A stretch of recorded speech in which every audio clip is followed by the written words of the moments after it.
শেষ করেন আজকে রাতটা আমার খুব ভালো ঘুম হবে আলহামদুলিল্লাহ।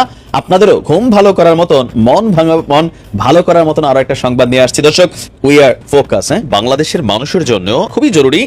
নেতা বানাবো রে তোরে নেতা বানাবো।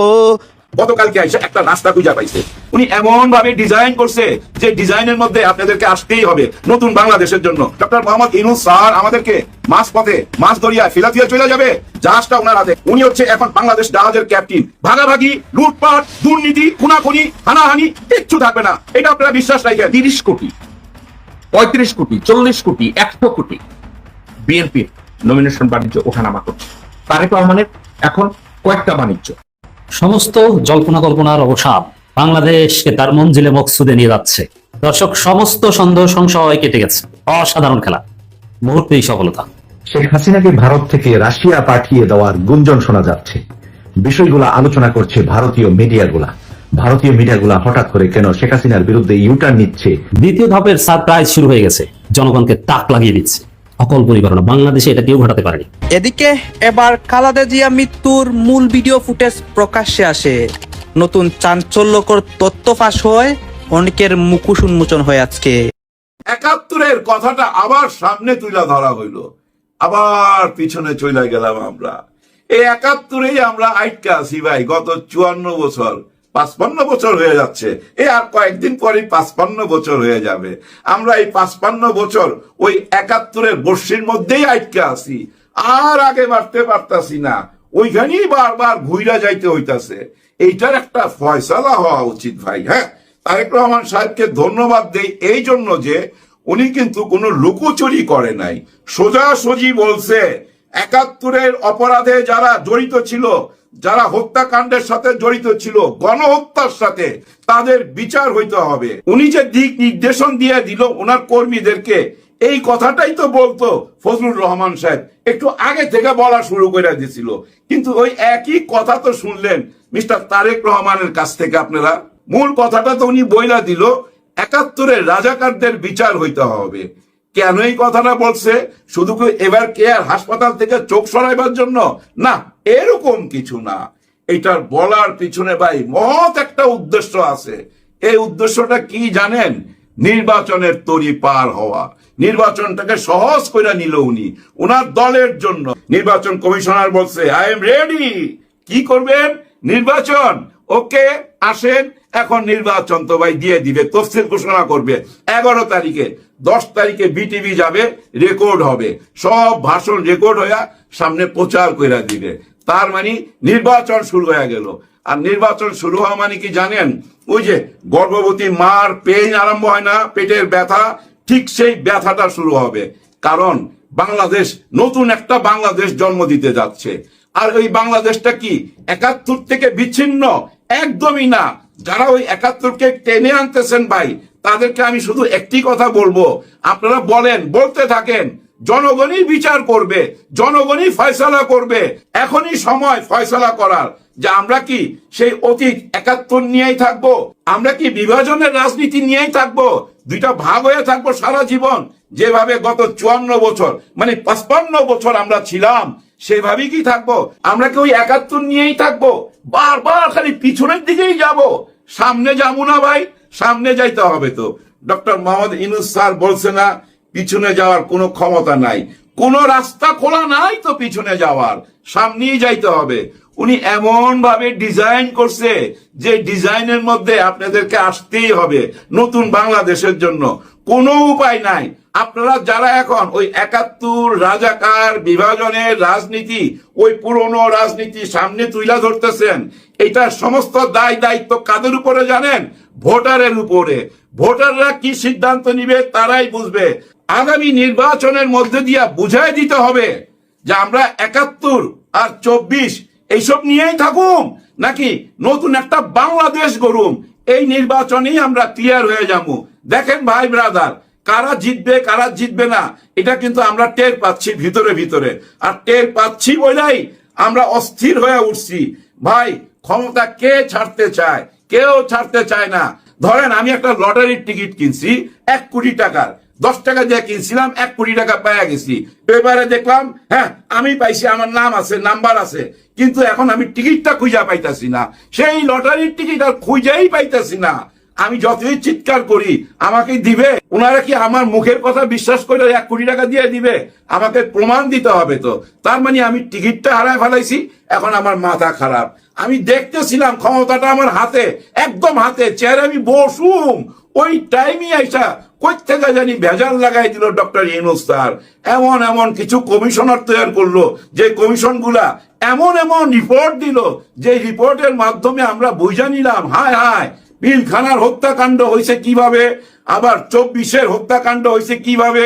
এই যে হত্যাকাণ্ড হইলো, এই যে 57 জন অফিসার পৃথিবী থেকে বিদায় হইলো, ওনারা শহীদ হইলো, ওনাদের কথা কেউ কি অতীতে বলছে? বলে নাই। এই যে অপরাধ বিচার ট্রাইব্যুনালে যে রায়টা হইলো, এই রায়টা কি কেউ আনতে পারছিল অতীতে? কেউ আনতে পারবে আপনাদের মনে হয়? আনতে পারবেন না।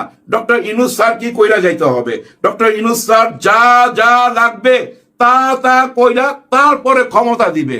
আপনারা নিশ্চয়ই আমার সাথে একমত হবেন, ডক্টর মোহাম্মদ ইউনূস স্যার আমাদেরকে মাছ পথে, মাছ দরিয়ায় ফিলাথিয়া চলে যাবে? নিশ্চয়ই না।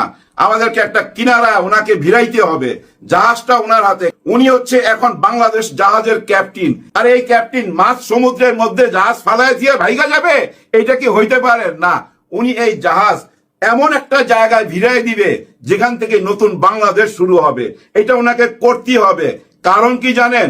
ওনার সারা জীবনের কেরিয়ার, উনি সারা জীবন যা কিছু অর্জন করছে, তার সমাপ্তি কোথায় হবে জানেন? এই বাংলাদেশকে একটা সুন্দর পথ দেখাইতে পারলে। আর এই সুন্দর পথ যদি না দেখাই দিয়ে যেতে পারে, সুন্দর একটা নির্বাচন যদি না করে দিয়ে যেতে পারে, তাহলে ওনার সারা জীবনের কেরিয়ার যা কিছু অর্জন করছে সবকিছু ধুলায় মিশায়া যাবে। এটা কি উনি হইতে দিতে পারে? হইতে দিতে পারে না। উনার কাজটা উনি করেই যাবে, এইটুক ভরসা আপনারা রাখেন। আর আগামীতে কারা নির্বাচিত হয়ে আইসা ডক্টর মোহাম্মদ ইউনূস স্যারের স্বপ্নটাকে কাঁধে নিয়ে, আমাদেরকে সঙ্গে নিয়ে সামনে আগায় যেতে পারবে, তাদের হাতেই ক্ষমতা যাবে। এটা আপনারা বিশ্বাস রাখেন। উপরওয়ালা ওই সিস্টেমই করে দিবে, এমন ভাবেই উপরওয়ালা ডিজাইন করে দিবে, আপনারা কেউ কিচ্ছু বুঝতে পারবেন না। দেখবেন আপনারা নির্বাচনের পর দিন সকালবেলা একটি নতুন বাংলাদেশ, যে নতুন বাংলাদেশে থাকবে না ভাই 71 নিয়ে ভেদাভেদ, থাকবে না ভাই বিভাজনের রাজনীতি, ভাগাভাগি, লুটপাট, দুর্নীতি, খুনাখুনি, হানাহানি, কিচ্ছু থাকবে না। এটা আপনারা বিশ্বাস রাখেন। জামাতের দ্বিতীয় ধাপের সারপ্রাইজ শুরু হয়ে গেছে। জনগণের মধ্যে জামাত নিয়ে তোলপাড়। ক্ষমতা আসার আগেই জামাত জনগণের উদ্দেশ্যে জনগণকে তাক লাগিয়ে দিচ্ছে। জনগণ জামাতকে বেছে নিতে বাধ্য হচ্ছে, অটো জামাতকে পছন্দ করছে। যে না, যারা এতদিন জামাতকে দেখতে পারতো না তারাও বলবে যে না, জামাতকেই দেখবো, জামাতকেই ভোট দেবো। জামাতের কাছে অটো যাবে, যারা গালি দিত তারাও যাবে। এই সারপ্রাইজিং রাজনীতি করছে জামাত, অকল্পনীয় ঘটনা। বাংলাদেশে এটা কেউ ঘটাতে পারেনি। নজিরবিহীন পদক্ষেপ নিচ্ছে জামাত, জনতার ইশতেহার। দর্শক, এর আগে তো জামাত জাতীয় সরকারের ঘোষণা দিয়েছে, এবার ইশতেহার তৈরিতে জনতার মতামত নেবে জামাত। এটা জামাতের একটা সারপ্রাইজিং সিদ্ধান্ত শুরু হয়ে গেছে। জামাতের ইশতেহার তৈরি করবে জনগণ। জনগণ যা চাই ওইটি জামাত। জামাতের ডিসিশন মেকিং জনগণের পার্টিসিপেশন থাকবে। জামাত তো এখানে গণভোটের মাধ্যমে ডিরেক্ট ডেমোক্রেসির পক্ষে তাদের অবস্থান জানিয়ে দিয়েছে। গণভোট হচ্ছে, সংবিধানে গণভোট ফিরে আসছে। দিস ইজ ডিরেক্ট ডেমোক্রেসি, প্রত্যেক জনগণ এমপি। আর এখন যেটা হচ্ছে যে সাধারণ জনগণ জামাতের নির্বাহী পরিষদ সদস্য। ইশতেহার তৈরির মতো গুরুত্বপূর্ণ বিষয়ে সাধারণত মতামত দেয়, চূড়ান্তভাবে ইশতেহারটা প্রিন্ট করে ফাইনালাইজ করে অবশ্যই কোনো একটা বডি। কিন্তু মজলিসে শুরা, নির্বাহী পরিষদ, তারা তো বেসিক্যালি মতামত দেয়, আর ফাইনাল ড্রাফটটা আমির সেক্রেটারি মিলে সব নির্বাহী পরিষদ সব সদস্যরা ওখানে থাকেন না। নির্বাহী পরিষদের বেশিরভাগ সদস্য জাস্ট মতামত দেন। আর একদম চূড়ান্ত ভাবে মূলত জামাতের যে সাংগঠনিক কাঠামো সেটা হচ্ছে আমিরের সিগনেচারটাই ফাইনাল। তো এখন যেটা দাঁড়িয়েছে যে সাধারণ জনগণ, আপনি রিক্সা চালান, ভ্যান চালান, আপনি জামাতের সমালোচক, অনলাইন অ্যাক্টিভিস্ট, অথবা জামাতের সফট সমর্থক, আপনি এখন জামাতের নির্বাহী পরিষদ সদস্য, আপনি এখন জামাতের মজলিসে শুরা সদস্য, কর্ম পরিষদ সদস্য। কারণ আপনি জামাতের ইশতেহারে মতামত দিবেন, এবং এই মতামতটা হবে ট্রান্সপারেন্ট, প্রকাশ্য। এমন না যে মতামত দিয়েছে, অধিকাংশ জনগণ একটা বিষয় দাবি করেছে, জামাত এটা ধামাচাপা দিয়ে তাদের পছন্দ মতো একটা বিষয় ঢুকিয়ে দিয়েছে। না, মতামতটা হবে ট্রান্সপারেন্ট। কোন জনগণ, কত পার্সেন্ট জনগণ কি মতামত দিয়েছে, কি চেয়েছে, এটা সবাই দেখতে পাবে। আর জামাত সেটা গ্রহণ করতে বাধ্য হবে। মানে আপনি মতামত দিলে, আপনার মতামত যদি যৌক্তিক হয় এবং অধিকাংশ মানুষ যদি সেই মতামত দেয়, বিপুল সংখ্যক মানুষ যদি সেই মতামত দেয়, সেটা কায়েম হবে, জামাত সেটা গ্রহণ করতে বাধ্য হবে। তাহলে জামাত রাজনীতিটাকে কোন জায়গায় নিয়ে এসেছে দেখছেন? আপনাকে বানাচ্ছে জামাত অ্যাজ ইফ নির্বাহী পরিষদের সদস্য, মিনিমাম মজলিসি শুরা সদস্য। কারণ মজলিসি শুরা সদস্যরা জামাতে জাস্ট কিছু মতামত, যদিও অধিকাংশ মজলিসি শুরা সদস্য কোনো জীবনে কোনো মতামত, কোনো পরামর্শ দেন নাই, কোনো শুরা কোনো পরামর্শ দেন নাই, ওই চুপচাপ বসে থাকেন অধিকাংশ। নাম কস্ত মজলিসি শুরা, আসলে তিনি কোনো পরামর্শ দেন না।